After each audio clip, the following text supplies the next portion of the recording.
لیکن لوگوں میں ایک جگہ پہ ایک ڈر بھی موجود تھا کہ کیا کہیں ایسی کوئی بیماری نہ یہاں پہ پھیل جائے جس کی وجہ سے بھی لوگ احتیاط کر رہے تھے. اس کے بعد اب نمبرز میں نے آپ کو بتا دیا کہ یہ چینج ہوتے رہے, یہ 40-50 ہزار تک بھی گئے اور یہ 10 ہزار سے نیچے تک بھی ڈراپ ہوئے. تو اس لیے کو واضح طور پہ یہ کہہ دینا کہ جی 5 ہزار سے لوگ زیادہ نہیں آئے یہ بھی غلط ہے, اور یہ کہہ دینا کہ جناب لاکھوں میں لوگ تھے وہ بھی غلط ہے. حقیقت یہ ہے کہ نمبرز اوپر نیچے ہوتے رہتے ہیں. کیا اس جلسے نے اپنے جو اہداف تھے کیا اس کی طرف وہ کوئی بڑھے ہیں, اس میں کوئی بہتری آئی ہے؟ میرا نہیں خیال کہ اس وقت عمران خان صاحب کی حکومت کو جو ہے وہ کوئی بہت زیادہ پریشانی ہوگی اس جلسے کے بعد, یا عمران خان صاحب سوچ رہے ہوں گے کہ جناب میں نے کس دن اپنا استعفیٰ دینا ہے. مجھے نہیں لگتا ایسی کوئی بات ہے. میرے خیال میں عمران خان صاحب کی جو سوچ اس جلسے سے پہلے تھی وہی سوچ اس جلسے کے بعد بھی ہے. اور ہاں یہ ضرور ہے کہ اب وہ اپنے لوگوں کے ساتھ بیٹھ کے یہ ضرور سوچیں گے کہ میں نے ان کی اسٹرینتھ کو مزید کس طرح خراب کرنا ہے, میں نے مزید ان کے اوپر کس طرح دباؤ ڈالنا ہے کہ یہ نمبر جو ہیں ان کے مزید کم سے کم ہوتے جائیں. وہ آگے چل کے میں اس پہ بھی ابھی میں بات کرتا ہوں کہ اس میں کیا کیا فرق آتا ہے. ایک اور امپورٹنٹ بات یہ جو میں بات کر رہا تھا کہ جو کراؤڈ وہاں پہ بیٹھا ہوا تھا, جو آیا ہوا تھا وہاں پر, اس میں ایک تو وہ طبقہ تھا جو ڈائی ہارڈ ورکر ہے ان پارٹیوں کا, چاہے وہ نون لیگ کا ہے یا پیپلز پارٹی کا ہے یا مولانا صاحب کا ہے. لیکن ایک بہت بڑی تعداد جو لوگوں کی وہاں پہ آئی ہوئی تھی وہ مہنگائی کی وجہ سے آئی ہوئی تھی. مہنگائی اس کا اصل دشمن تھا. اب وہ لوگ جو اس پنڈال کے اندر بیٹھے ہوئے تھے, جو یہ ساری تقریریں سن رہے تھے, اور وہ لوگ جو سٹیج کے اوپر بیٹھے ہوئے تھے جو ساری تقریریں کر رہے تھے, اس طرح لگ رہا تھا کہ دونوں کے اہداف جو ہیں وہ مختلف ہیں. وہ مہنگائی ختم کرنے کے لیے آئے ہوئے تھے, لیکن جو اوپر بیٹھے ہوئے تھے وہ سلیکٹرز کے خلاف, اسٹیبلشمنٹ کے خلاف اور فوج کے خلاف جو ہے وہ تقاریر کرنے کے لیے وہاں پر آئے ہوئے تھے, اور انہوں نے اپنا مین ٹارگٹ جو ہے وہ ان کو بنایا ہوا تھا. عمران خان صاحب کے اوپر تو وہ ہٹ کر ہی رہے تھے, لیکن نواز شریف صاحب نے جو اپنی تقریر کی ہے اس کے بعد انہوں نے اس پورا پنڈورا باکس کو کھول دیا ہے اور یہ اعلان جنگ کر دیا ہے کہ میرا اصل ہدف جو ہے وہ کون ہے. میں آگے چل کے اب اس پہ بھی بات کروں گا کہ اس کے آگے اب اس پارٹی کے پاس آپشنز رہ کے گئی ہیں. بہرحال اس طرح لگ رہا تھا کہ یہ دونوں بالکل مختلف اہداف کی طرف چل رہے ہیں. اب اس کے بعد امپورٹنٹ بات یہ آتی ہے کہ آپ نے اپنا پہلا جو جلسہ ہے اس کے اندر اب آپ نے اعلان تو کر دیا کہ اب میرا دراصل میں ہدف یہ ہے اور میں اس نظریے کے ساتھ اب آگے چلوں گا. اب سوال یہ ہوتا ہے کہ اس کے بعد جب آپ کا دوسرا جلسہ ہوگا, جب آپ کا تیسرا جلسہ ہوگا, چوتھا جلسہ ہوگا, کیا آپ کے اب اس نعرے کے ساتھ, اس نظریے کے ساتھ لوگ آپ کے ساتھ آگے کھڑے ہوتے ہیں یا نہیں ہوتے؟ یہ فیصلہ کرے گا. کیونکہ کل جو لوگ وہاں پر آئے ہوئے تھے, چاہے وہ لوگ ہوں, چاہے میڈیا کے نمائندے ہوں, یہاں تک کہ میری اطلاع کے مطابق پارٹی کے اپنے چند لوگ ہوں, ان کو بھی اس بات کا نہیں پتا تھا کہ نواز شریف صاحب اس قسم کی تقریر کر دیں گے جس میں وہ آرمی چیف کا ڈائریکٹ نام لے دیں گے, جس پہ وہ ان کو تنقید کا نشانہ بنائیں گے. لوگ خود بھی ایکسپیکٹ نہیں کر رہے تھے, تو وہ سب کے لیے ایک دم ایک شوق کے طور پہ آیا تھا. آ گیا, ہو گیا, یہ سب کچھ اپنا دن پورا کر چکا ہے, اپنا ٹائم اس نے مکمل کر لیا. اس کا اب جو رزلٹ آئے گا وہ دوسرے جلسے, تیسرے جلسے یا چوتھے جلسے میں آئے گا, اور جو آخری جلسہ انہوں نے لاہور میں مینار پاکستان میں کرنا ہے, یہ تب جا کے فیصلہ ہوگا کہ کیا اب لوگ آپ کے اس نعرے کے ساتھ کھڑے ہیں یا نہیں. کیونکہ حقیقت یہ ہے کہ اس سے پہلے بھی کئی دفعہ تنقید تو کی گئی ہے نون لیگ کی جانب سے, لیکن ڈھکے چھپے الفاظ میں کی گئی. نون لیگ اب کدھر کھڑی ہے کل کی اس تقریر کے بعد؟ نواز شریف نے جو تقریر کی ہے اس کے بعد نون لیگ کہاں پہ کھڑی ہے؟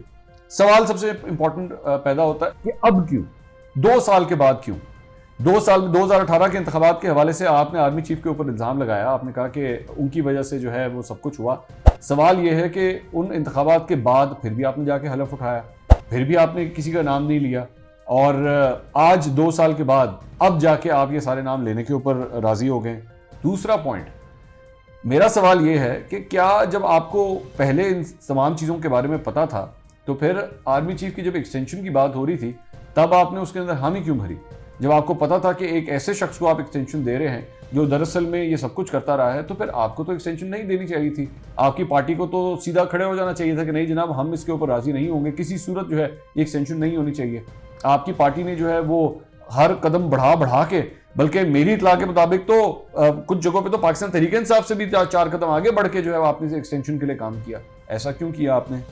تیسرا سوال یہ آتا ہے, گلگت بلتستان کے معاملات کے اوپر جو ہے وہ آرمی چیف لوگوں کو بلاتے ہیں اور پارلیمنٹیرینز کو بلاتے ہیں, آپ کا وفد جا کے ان سے کیوں ملاقات کرتا ہے؟ آپ آخرکار اس وقت منع کیوں نہیں کر دیتے؟ ایک جگہ آپ فوج کی انوالومنٹ کی بات کرتے ہیں کہ جی وہ نہیں ہونی چاہیے, دوسری جگہ آپ جا کے ان سے ملاقات بھی کرتے ہیں, گلگت بلتستان کے ساتھ بیٹھ کے ڈسکس بھی کرتے ہیں. اور یہ ایک ایسی ملاقات میں کوئی انہونی بات نہیں کر رہا, یہ ساری آن دا ریکارڈ ملاقاتیں ہیں جو آپ نے بھی مانی ہے اور دوسری سائڈ نے بھی مانی ہے کہ ہاں یہ ملاقاتیں ہوئی ہیں. چوتھی بات یہ کہ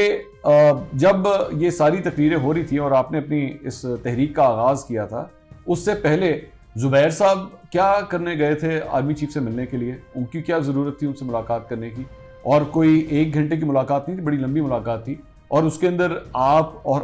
مریم نواز صاحبہ کے حوالے سے ڈسکشن کیوں ہو رہی تھی؟ جب ایسی صورتحال پہنچ چکی ہے کہ ایک جلسے کے اندر اتنی بڑی عوام کے سامنے بیٹھ کے آپ ان کو تنقید کا نشانہ بھی بناتے ہیں، پھر ان کے ساتھ ملاقاتیں بھی کرتے ہیں، آخر اس کی ضرورت کیا تھی؟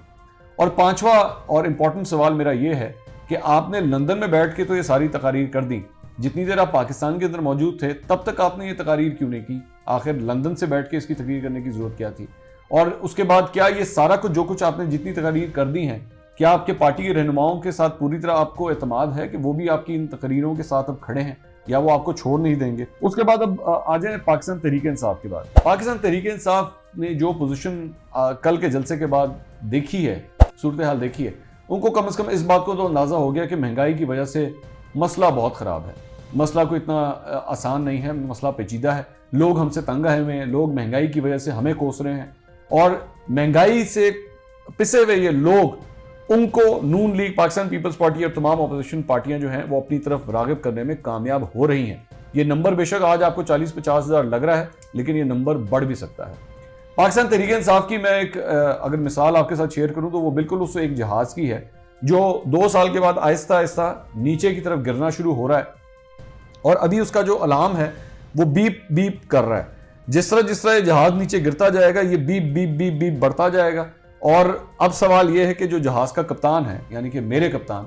ان کو اس بات کا اندازہ ہے کہ جہاز نیچے کی طرف گر رہا ہے؟ کیا ان کو اس بات کا اندازہ ہے کہ جہاز کے اندر جو بیٹھے پیسنجر ہیں، یعنی کہ ایک عام عوام جو ہے، وہ کتنی پریشان ہے، وہ کتنی ستائی ہوئی ہے، اور وہ کتنا کوس رہی ہے کپتان کو؟ لیکن مجھے اس طرح لگتا ہے کہ کپتان کے ذہن میں یہ ہے کہ یہ جہاز آٹو پائلٹ پہ چل رہا ہے، میں تو صرف اس کرسی کے اوپر بیٹھا ہوں، اس کا کنٹرول جو ہے وہ جہاز خود بخود آٹو پائلٹ پہ چلا رہا ہے، مجھے زیادہ پریشان ہونے کی ضرورت نہیں ہے۔ ایسا نہیں ہے، کیونکہ ایک بات ذہن میں رکھیے گا کہ پوری دنیا میں جب بھی جہاز کہیں بھی کریش ہوتا ہے تو زیادہ تر یہی ہوتا ہے کہ جہاز کے پائلٹ کو ہی ذمہ دار ٹھہرایا جاتا ہے، یعنی کہ جہاز کا کپتان ہی ذمہ دار ٹھہرایا جاتا ہے۔ تو اس صورتحال کے اندر بھی اگر خدا نخواستہ ایسا کچھ ہوا تو آخر میں تمام تر ذمہ داری میرے کپتان یعنی کہ جہاز کے پائلٹ کے اوپر آئے گی، اور جہاز کے پائلٹ کو یہ سوچنے کی بھی ضرورت ہے کہ میں کتنی دیر کنٹرول ٹاور کی جو ہے وہ انسٹرکشنز کے اوپر چلتا رہوں گا اور اپنی آنکھیں بند کر کے جو ہے سوچوں گا کہ جی سب کچھ ٹھیک ہے۔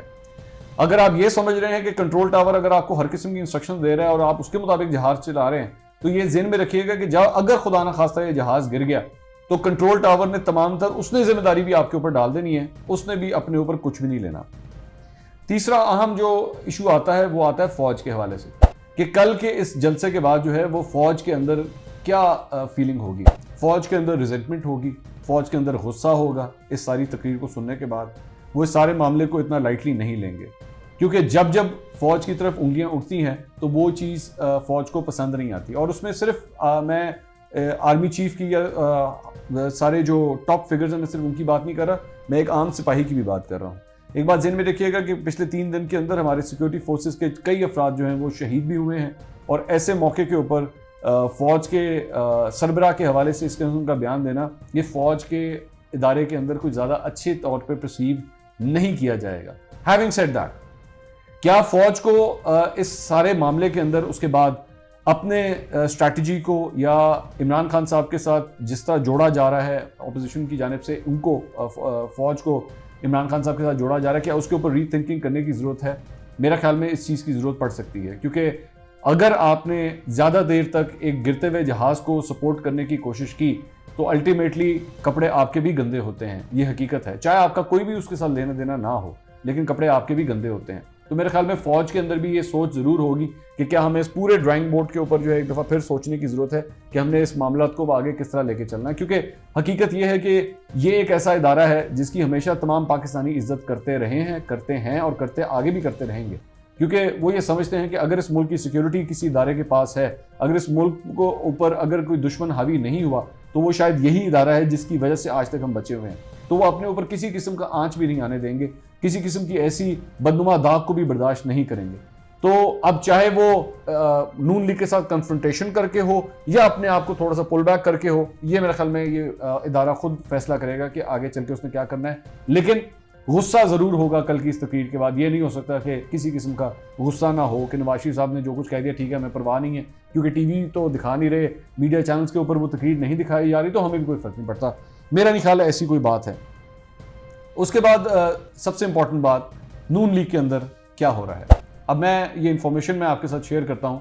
کہ کل جب یہ سب کچھ ہو رہا تھا, اور میں نے ایک بڑی انٹرسٹنگ چیز یہاں پر نکالی کہ مسلم لیگ نون پنجاب, یعنی کہ جس میں شہباز شریف صاحب کا پوری سوشل میڈیا ٹیم جو ہے اس چیز کو ہینڈل کرتی ہے, پورے جلسے کے دوران اس اکاؤنٹ کی جانب سے صرف 9 ٹویٹس کی گئیں, صرف 9 ٹویٹس, اور ان 9 ٹویٹس میں ایک بھی تصویر نواز شریف صاحب کی نہیں تھی اس پورے جلسے کے ٹائمنگ کے دوران. اس اکاؤنٹ کے ذریعے نواز شریف صاحب کی تقریر کو بھی ٹویٹ نہیں کیا گیا. تو کیا جو سوشل میڈیا ٹیم ہے مسلم لیگ نواز کی, کیا وہ سیپریٹلی چل رہی ہے, یا وہ دراصل میں پارٹی کے جو قائد ہیں اور مریم نواز صاحبہ ہیں ان کے ساتھ کھڑی ہے یا نہیں کھڑی. اس کے بعد آ جائیے مسلم لیگ نواز کا جو اپنا ٹویٹر کا آفیشیل اکاؤنٹ ہے, اس کے اوپر اگر آپ چلے جائیں تو اس کے اوپر بھی صرف اور صرف مریم نواز صاحبہ کی موجودگی کے حوالے سے ایک فوٹیج موجود ہے, اس کی ٹویٹ ہے. اس کے بعد رانا ثناء اللہ صاحب تقریر کر رہے ہیں, وہ وہاں پہ موجود ہیں, ان کی نظر آتی ہے. اس کے بعد اس سے پہلے پہ آ جائیں تو مریم نواز جو ہیں وہ گاڑی کے اندر جلسہ گاہ کی طرف آ رہی ہیں, وہ نظر آ رہی ہیں. تو یعنی صرف اور صرف کل تک جو پارٹی کے رہنما ہیں ان کی مختلف تصاویر شو ہو رہی تھی, اس کے لائیو لنکس جو ہیں وہ شیئر کیے جا رہے تھے, لیکن نواز شریف کی تقریر کو ابھی تک اس اکاؤنٹ نے ٹویٹ تک نہیں کیا. اب مجھے نہیں پتا کہ یہ کوئی ڈیلیبریٹ اسٹریٹجی ہے, یہ نواز شریف کو اگنور کیا جا رہا ہے, یا پارٹی کے دیگر لوگ جو ہیں وہ دراصل میں ان سے اپنے آپ کو کھینچ رہے ہیں, میں نہیں جانتا اس بات کو. لیکن یہ حقیقت ہے کہ ان کی جو سوشل میڈیا ٹیم تھی وہ کام جو ہے وہ شہباز شریف صاحب کے انڈر ہی کر رہی تھی. اور دوسری سب سے امپورٹنٹ بات یہ کہ مریم نواز صاحبہ نے کہا کہ نواز شریف صاحب جو ہیں وہ مین آف دا میچ ہیں, لیکن یہ کیسے مین آف دا میچ ہیں جس کی تصویریں جو ہیں نہ نون لیگ کا ٹویٹر اکاؤنٹ شیئر کر رہا ہے, نہ باقی لوگ اس کو ایکسیپٹ کر رہے ہیں. اور سب سے امپورٹنٹ بات یہ کہ پیر والے دن, ظاہری بات ہے ابھی تو آج یا تو آج کا دن ہوگا یا کل کا دن اس کے, لیکن اصل جو کہانی سٹارٹ ہوگی وہ پیر سے ہوگی, جب نون لیگ کے سینئر رہنما جو ہیں وہ ٹاک شوز کے اندر آئیں گے اور ان سے یہ سوالات کیے جائیں گے کہ جناب نواز شریف صاحب نے جو تقریر کی ہے, چاہے وہ خواجہ آصف ہو, احسن اقبال ہو, شاہد خاقان عباسی ہو, رانا ثناء اللہ ہو, یا اور ان کے دیگر جو سینئر رہنما ہیں وہ ہوں, ان سے جب پوچھا جائے کہ جناب نواز شریف صاحب نے تو یہ سب کچھ کہا ہے, کیا آپ اس سارے معاملات کے ساتھ ایسا ہی سمجھتے ہیں یا آپ اس کو مختلف سمجھتے ہیں, تو تب صحیح صورتحال پتہ لگے گی کہ اصل میں اس تقریر کو ایکسیپٹ کیا گیا ہے یا نہیں. اب تک کے لیے اتنا ہی, بہت شکریہ. اور